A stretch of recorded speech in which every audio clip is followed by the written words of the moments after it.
Hello and welcome back. This is the fourth part of the chapter Environment and Natural Resources.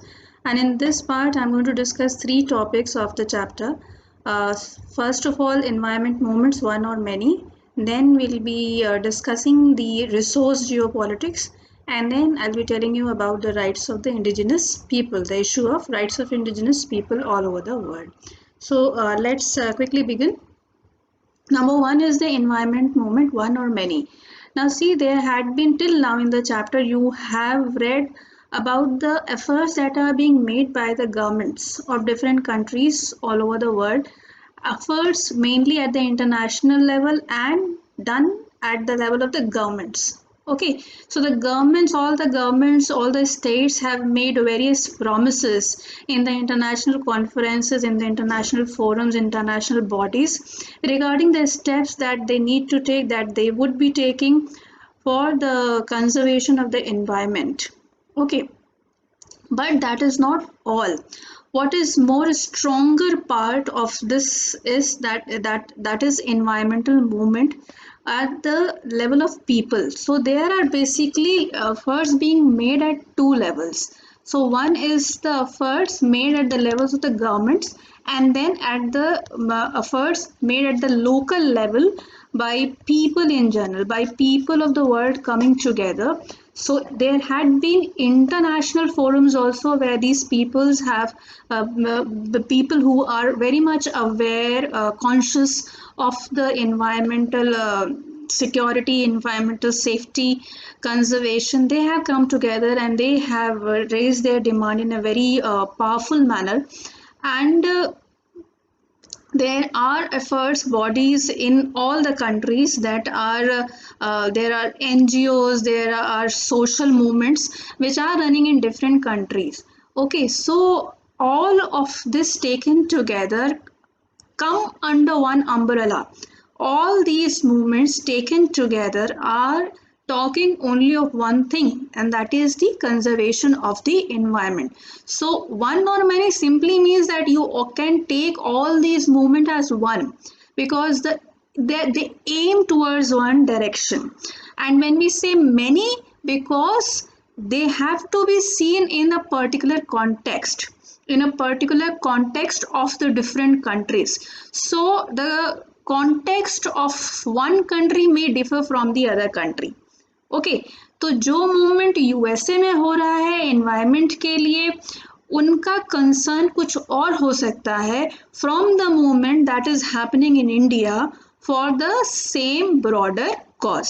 ठीक है, तो इस context में अगर हम देखने जाएंगे तो जो एनवायरमेंटल मूवमेंट डिफरेंट कंट्रीज में एट लोकल लेवल हो रहे हैं, जो सोशल मूवमेंट्स बन गए हैं, they are very powerful, they are very vibrant social movements. और ये पावरफुल केवल इस सेंस में नहीं है कि कितने लोग उनको सपोर्ट कर रहे हैं. पावरफुल इस सेंस में है कि they are they are adopting very noble means, or sheer support that they are getting make you aware of the type of force, the type of pressure that these movements can exert over governments.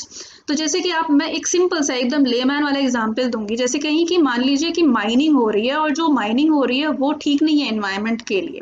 ठीक है, अब उससे कोई group of people associate हो गए, बड़े fearlessly उन्होंने उस इशू को रेस किया, उनके साथ लोग जुड़ते गए. तो गवर्नमेंट अगर उसमें एक्ट करना नहीं भी चाह रही थी previously, then because of so much of public pressure, the governments all over the world have been forced to act in such matters. तो गवर्नमेंट्स उसमें फिर फोर्स होती हैं इंटरवीन करने के लिए और उसको स्टॉप करने के लिए. तो ये है पब्लिक प्रेशर का, जो पीपल्स मूवमेंट है उसका पावर ये होता है. तो इस तरह के movements all over the world different countries में they have been very successful, and broadly they can be divided into three categories. Okay, which is discussed in your book also. I have done it in the same manner. तो तीन categories में है. पहला तो है forest movements, फिर they have been movements against mining, okay, and then there have been movements against mega dams. तो ये तीन कैटेगरी के मूवमेंट्स आपके बुक में डिस्कस हैं. तो फॉरेस्ट मूवमेंट्स बहुत से कंट्रीज में है, स्पेशली जो कंट्रीज मेंशन है बुक में वो है Mexico, Chile, Brazil, Malaysia, Indonesia, continental Africa, in India. Forest movement के साथ कई इश्यूज इन्वॉल्व हैं। तो forest movements like the movements for the conservation of the forest, तो कई बार फॉरेस्ट का इलीगल फेलिंग होती है ट्रीज की, उसके अगेंस्ट मूवमेंट होता है। फिर इस मूवमेंट में जो इंडिजिनस पॉपुलेशन है, जो ट्राइबल पॉपुलेशन है, जिनके राइट्स अफेक्ट होते हैं, वो लोग भी इसके साथ एसोसिएट हो जाते हैं। जो वार्मिंग को, टेम्परेचर राइजिंग से लोग इश्यूज से कंसर्न है, वो लोग। तो जितने भी देखिए इन सारे मूवमेंट्स में जो स्टेक होल्डर्स हैं वो बहुत ज़्यादा हैं, और जितना ज़्यादा, और इसीलिए ये मूवमेंट की जो पॉलिटिक्स है ये बहुत कॉम्प्लिकेटेड हो जाती है, बिकॉज एक की वजह से दूसरा अफेक्ट होता है, और यूजुअली इन चीज़ों में बड़े बड़े जाइंट्स इन्वॉल्व होते हैं। तो जो मान लीजिए किसी कंपनी को फॉरेस्ट की फेलिंग का राइट मिला था और उसके अगेंस्ट मूवमेंट शुरू हो गया, उस फॉरेस्ट फेलिंग के against, felling of the trees के अगेंस्ट मूवमेंट शुरू हो गया, तो वो कंपनी भी तो अफेक्ट हो रही है। तो वो कंपनी गवर्नमेंट को प्रेशराइज करती है कि आप मत सुनिए मूवमेंट वालों की, मूवमेंट वाले गवर्नमेंट को प्रेशराइज करते हैं कि आप सुनिए। तो that is why it becomes a political issue, and that's why you are studying it in political science. Okay, so a lot of things get involved here. So these countries are known for their forest movements. Then there have been movements against mining. Mining के against जो movement था वो specially शुरू हुआ जब NGOs को ये permission, sorry MNCs को ये परमिशन मिल गई थी कि वो माइनिंग करें। तो आपके कंट्री के जो रिसोर्सेज हैं वो कोई एमएनसी माइन करके ले जाए तो फायदा दूसरी कंट्री को जा रहा है, रिसोर्सेज आपके जा रहे हैं। तो ये इशू मेनली जो डेवलपिंग कंट्रीज थे उसमें बहुत आया। जो अफ्रीकन रीजन के कंट्री थे वहाँ से बहुत से कंट्रीज ने उनको एक्सप्लॉयट किया, for exploited their resources by mining. तो वहाँ पे ये इश्यूज बहुत आए। इसमें भी आपका पॉल्यूशन जो है वो बहुत हाई लेवल पे होता है। माइनिंग में एक और इशू है कि जो सेफ्टी नॉर्म्स हैं यूजुअली वो उसको ज़्यादा ध्यान नहीं देते हैं उस पे, और वो बिल्कुल कॉर्नर कर दिए जाते हैं सेफ्टी नॉर्म्स, तो एक्सीडेंट्स भी बहुत ज़्यादा होते हैं। तो इन सारी चीज़ों को लेके बहुत से मूवमेंट्स माइनिंग के अगेंस्ट हुए हैं। जो one that is mention in the book is in Philippines. It was against the Western Mining Corporation. That was an Australian based multinational corporation. और मज़े की बात यह है कि even in their own country, even in Australia also, there had been a movement against this company, against Western Mining Corporation. Then there have been movement against mega dams. तो mega dams project में mainly बहुत ज़्यादा displacement of communities involved होता है। तो जो बड़े बड़े areas होते हैं, जब वहाँ पे बड़े बड़े dams construct होते हैं, तो वहाँ से बहुत सी communities को हटाया जाता है और उनको rehabilitate किया जाता है at some other place। तो वो communities जो होती हैं basically वो because their livelihood is getting affected, because their whole world, आप पूरी दुनिया ही उनकी बदलती है, तो that's why they try to stop such projects. ठीक है, और उससे जो इन्वायरमेंटल लॉस है उसका तो आप एट प्रेजेंट अभी you can not even estimate the environmental loss that is going to happen because of such mega dams project. So there had been many mega anti mega dam movement. One is the movement in Australia over the Franklin river dam, और दूसरा जो सबसे famous और जो आपकी second book में बहुत detail में भी दिया हुआ है, which we will be doing it there, that is Narmada Bachao Andolan movement in India, and it is a very long drawn movement which is known for a lot of things. We will be discussing it all in the second book. तो ये movement उसके लिए जाने जाते हैं। अब इसके अलावा जो आप लोग डेली लाइफ में आप लोगों ने कुछ चीज़ों के बारे में सुना होगा, और उससे रिलेटेड ये दो पिक्चर्स देखिए। ये पिक्चर्स बहुत ही मतलब you belong to this generation, right? So you must be knowing of them. The first one, she is Savon Curtis Suzuki, जिन्होंने 92 में यूएन कॉन्फ्रेंस में, वो जो रियो कॉन्फ्रेंस आप लोगों ने पढ़ी है, अर्थ समिट 92 की, उसमें इन्होंने एक स्पीच दी थी और ये स्पीच इतनी फेमस हुई थी और उसके बाद इनके साथ बहुत लोग जुड़ गए थे रिगार्डिंग द प्रोटेक्शन. बहुत powerful speech, it's available on the internet. I would recommend to listen to that, listen to her. And then this girl, everybody knows, she is so popular right now, Greta, and she delivered a speech in the United Nations Climate Action Summit in 2019 held in New York City. And right now she is like the leading face for the environmental conservation, environment movement के लिए. तो कुछ ये बड़े inspirations हैं और ये बहुत ही मतलब it is an issue that is connected to the core of human survival. तो ये मूवमेंट्स उसे कनेक्टेड है. नेक्स्ट हमारा जो टॉपिक है that is resource geopolitics. Resource geopolitics होता क्या है? See, it is associated with the allocation and allocation of the distribution of natural resources among the different countries of the world. The politics over that. तो आप इसको simple भाषा में ये समझिए कि वर्ल्ड के जितने भी कंट्रीज हैं उनका जोग्राफिकल लोकेशन ये डिसाइड करता है कि उनके पास क्या रिसोर्सेज होंगे. ठीक है, तो एक कंट्री जो सी के पास है उसके पास सी है, सी इज अ रिसोर्स. ठीक है, लेकिन जो एक लैंडलॉक कंट्री है जिसके चारों तरफ खाली लैंड है, it does not have access to sea. Fine, आपके पास जो मिनरल्स हैं वो किसी और कंट्रीज के पास नहीं हो सकते हैं और आपको जो मिनरल चाहिए वो आपके पास नहीं हो सकते हैं, किसी और के पास हो सकते हैं. तो what ever resources you have depends upon your geographical location. Okay, and whatever resources you need, on that depends your politics. Okay, so the countries will try to have good relations with the countries from which they are getting the resources. तो या तो आप उनके साथ अच्छे relations रखिए या तो उन countries के ऊपर अपना control रखिए जिससे कि आपको वो resources मिल जाएं.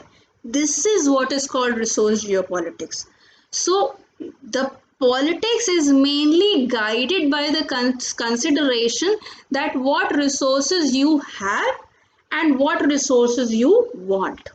Okay, तो एकदम simple language में ये है resource geopolitics and this has been the main reason. अगर आप countries की जो world history देखने जाएंगे तो उसका जो सेंटर पॉइंट है वो है resource geopolitics. Who gets what, when, where, how. Okay, तो अगर आप ये कॉलोनाइजेशन का रीजन देखने जाएंगे 17th सेंचुरी में देखने जाएंगे तो European powers looked for the colonies. अब इंडिया में ब्रिटिश, फ्रेंच, पोर्चुगीज क्यों आए थे? वो आए थे क्योंकि उनको हमारे यहाँ से कुछ चीज़ें चाहिए थी जिनकी डिमांड यूरोप में ज़्यादा थी.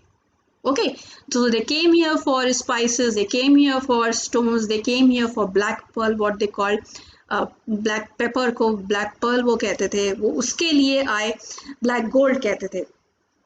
ओके, तो ये जो रिसोर्सेज हैं उसके लिए वो आए. फिर यूरोप में जो नेवी थी कंट्रीज की, that was the basis of naval power. तो नेवी के लिए आपको क्या चाहिए? नेवल पावर के लिए उनको टिम्बर चाहिए था, फिर वो टिम्बर के लिए आए. ठीक है, और इस चक्कर में उन्होंने इन कंट्रीज को कॉलोनी बना लिया. ठीक है, अफ्रीका में जो यूरोपियन पावर्स थे उन्होंने कॉलोनी बनाई क्योंकि वहां से उनको मिनरल्स चाहिए थे. फाइन, तो ये रिसोर्स जो है that has been the centre, it has been the centre of politics. Cold war जब शुरू हुई, first and second world war में the control over oil was given so much importance. को ये रियलाइज हुआ कि इतना इम्पोर्टेंट है कि आपके पास ऑयल रिसोर्सेज हो. उसके बाद फिर कोल्ड वॉर शुरू हुई. कोल्ड वॉर के टाइम में they started, the superpowers, they started adopting various means to control the resources. तो उन्होंने अपनी आर्मीज वहाँ लगा दी जहाँ पे रिसोर्स थे, वहाँ एक्सट्रैक्शन के लिए. उन्होंने फ्रेंडली गवर्नमेंट्स इंस्टॉल की उन कंट्रीज में जहाँ पे वो रिसोर्सेज थे जो उनको चाहिए थे. ओके, उन्होंने ट्रीटीज कंक्लूड की, उन्होंने ब्लॉक्स बनाए उन कंट्रीज के साथ जिनके साथ वो रिसोर्स उनको मिल सकते थे. तो at the center of the politics is resource. What resource you have and what resource you want and how to get it. Okay, so this is the relation between trade, war, and power have been dominated in Western ideology about resources. It has led to interstate rivalry, and the global European power expansion has been fueled by resource geopolitics. I hope you understood. ठीक है. Now in the book they mainly two resources have been discussed, and it is asked as, sometimes it has been asked as 6 marker also, that discuss the importance of oil as a resource, or the history of petroleum is the history of war. This line, the history of petroleum is the history of war, इसको कहा जाता है कि explain करिए, और ये 6 marker के लिए आता है. तो उसमें आपको कुछ डरने की ज़रूरत नहीं है, सिर्फ रिसोर्स जियो पॉलिटिक्स की आप उसको एक्सप्लेन कर दीजिएगा, पहले डेफिनेशन और उसके बाद फिर ये जो पूरा लिखा है ये लिखिएगा. सो one of the driving factors in the world economy is the present time is a reliance on oil as a portable and indispensable fuel. तो ऑयल की बहुत इंपॉर्टेंस है, और इसीलिए आप लोगों को पता होगा जो मिडिल ईस्ट के कंट्री हैं, वेस्ट एशियन रीजन के, स्पेशली गल्फ रीजन के जो कंट्रीज हैं, वो बहुत ही ज़्यादा रिच हुए हैं because of only one resource and that is oil. And there had been so many wars that have been fought. Actually the politics of that entire region all over the world is concerned, it is mainly centered over the control of the oil resources. ठीक है, आप लोगों ने एक इसके बारे में बहुत डिटेल में पढ़ा है और वो है गल्फ वॉर. ओके, चैप्टर 3 में ये है हेजमनी में. उसमें अगर आपने नहीं पढ़ा है तो वो जाके पढ़िए, first gulf war and second gulf war over the control of oil resources. उसका basic reason वही था, which you can cite here as an example. Okay, so the Gulf region accounts for 30% of Gulf region. I hope you all know. If you don't know, the region of the Persian Gulf is the Gulf region. All the countries around that region is called the region of the Gulf countries. Okay, so that accounts for 30% of world's oil production and 64% of planet's known reserves. Saudi Arabia has a quarter of world's reserves. Saudi Arabia के पास ही 1/4 oil है total planet का. It is a single largest producer. Iraq comes at a second place. This has been asked many a times as 1 marker. Okay, so Saudi Arabia is the largest producer of oil and Iraq comes at the second place. Substantial portion of Iraqi territory is yet to be fully explored. ऐसा कहा जाता है कि उनके पास potential जो resources हैं वो बहुत ज़्यादा हैं जो अभी अनएक्सप्लोर्ड हैं. Then the second resource that is discussed is water. Now water अभी कहा जा रहा है कि the third world war would happen over the waters, कि water के ऊपर third world war होगी. ये डायग्राम ये जो है आपकी बुक का यही सब एक्सप्लेन करता है. 70% वाटर होना चाहिए अर्थ पे और है कितना 1/3 है. So it is very, the fresh water resources are dwindling day by day very rapidly. Increasing scarcity of the resource has not only affected politics at the global level but also at the national and the regional level. आपने सुना होगा inter state water dispute सुने होंगे, एक state से दूसरे state के बीच में कंट्री के अंदर ही. आपने कावेरी वाटर डिस्प्यूट सुना है, इतना फेमस है वो. Okay, disputes over water relates to downstream states objection to pollution, excessive irrigation or construction of dams by the upstream. अब downstream upstream क्या होता है, बहुत ही easy है. जो रिवर्स होती हैं वो ऊपर से नीचे की तरफ फ्लो करती हैं. तो जब ऊपर वाला जो स्टेट है अगर वो उस पर डैम बना देता है तो वो नीचे वाले स्टेट का वाटर रोक रहा है. सिंपल सी बात है. ओके, सो जो डाउनस्ट्रीम स्टेट्स होंगे they will be objecting to the upstream states creation of dams, increasing pollution, excessive irrigation, all that, and this has become a cause of dispute amongst nations. Okay, so 2 disputes have been given as an example. One is between Israel, Jordan and Syria in 1950s and 60s over the water of the river Jordan and Yarmouk. ठीक है. And the second example is a dispute between Turkey, Syria and Iraq over the construction of dam over the Euphrates river. So this is resource geopolitics, all about resource geopolitics. Then we have the last topic, that is indigenous people and their right. I told in the previous video that indigenous people basically are those people, those communities who are right now living in the remote areas. So the definition of indigenous population is very much asked as 2 mark. Okay, and this is the definition. UN defines indigenous population as comprising the descendants of people who inhabited the present territory of a country at a time when persons of different culture or ethnic origin arrived there from other parts of the world and overcame them. मतलब क्या हुआ कि वो लोग जो वहाँ के original inhabitant थे, बस आप ये दो वर्ड याद रखिए तो आपको समझ में आ जाएगा कि क्या है. ओके, तो जो लोग वहाँ पे रहते थे जब बाहर से लोग नहीं आए थे, ठीक है, तो अफ्रीका के वो लोग जो वहाँ के जंगलों में वहाँ की लैंड पे रहते थे जब बाहर से दूसरे लोग नहीं आए थे और उन्होंने उस जगह को ऑक्यूपाई नहीं किया था. Fine. So that population is known as the indigenous population. There are around 30 crores indigenous people living in different parts of the world, spread along Central and South America, Africa, Southeast Asia, Asia, Australia, New Zealand. बहुत सारी communities के नाम आपकी book में दिए हुए हैं. 2-3 नाम याद कर लीजिएगा जो भी आप याद कर सकें. Okay, so if you write in the answer those names of the different populations, that would be better. Okay, so what is their main concern? देखिए, इंडिजिनस पीपल जहाँ पे भी रहते हैं, अगर वो डेजर्ट में रहते हैं तो उस डेजर्ट को, अगर वो माउंटेन में रहते हैं तो वो उस माउंटेन को, जिस एरिया में भी रहते हैं उस पे वो अपना राइट मानते थे क्योंकि वो वहाँ पे सदियों से, जनरेशन से रह रहे थे. ठीक है, तो वो उसको अपना राइट, क्योंकि they are depended on that area. वो कोई पढ़े लिखे लोग नहीं है जो कोई जॉब करते हो.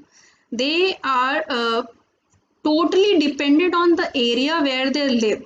तो वहीं से उनको खाना मिलता है, वहीं से वो कपड़ा बनाते हैं, वहीं पे वो झोपड़ी बना के रहते हैं. ठीक है, entire livelihood is centered on that land only, depended on that area, that resource only.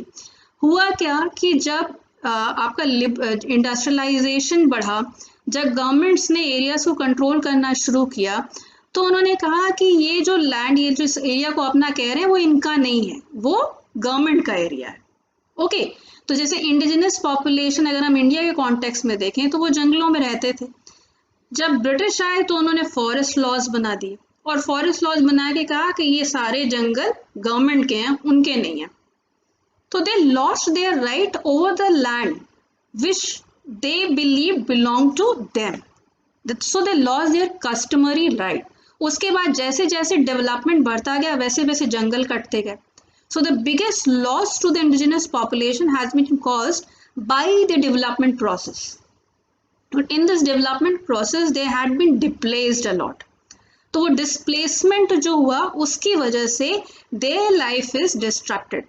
And now they are asking the governments to recognize their customary right over the land, over the forest, over whichever area that belong to them.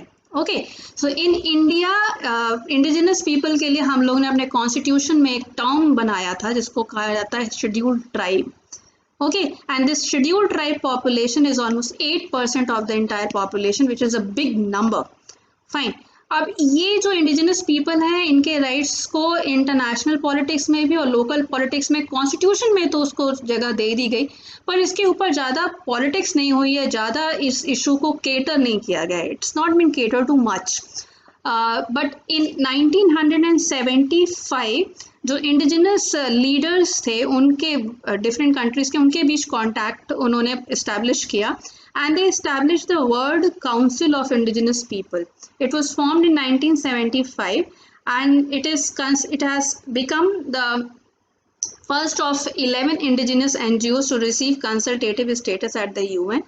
And now talks are happening over the rights of these people, over security, safety to these people. बहुत से rules, नियम, कानून बनाने की बात हो रही है जिससे कि इनकी जो लाइवलीहुड है वो भी इंटैक्ट रहे whenever developmental practices are being adopted. So this is all in this chapter. The chapter is important. Every year you get one question or the other, and very surprising was one question I remember in the board examination, map question from this chapter. So I'll be discussing that when I'll be doing the video on map questions, that what map clues, how to make map clues and how to prepare for the map question that you get in your board exams. तो उसमें मैं इस चीज़ को discuss ज़रूर करूँगी. इस chapter के लिए this much is sufficient. And now next, because since so many people are asking to start the second book, I'll be doing first chapter of the second book. So my next video will be challenges to nation building. I'll start that chapter, and the last chapter of this book, which is left globalization, I'll take it up after that, after the first chapter of the second book. So hope you all are liking these videos. Please keep giving your feedback in the comment section so that I can help you further. Thank you so much for watching. Take care. Bye bye.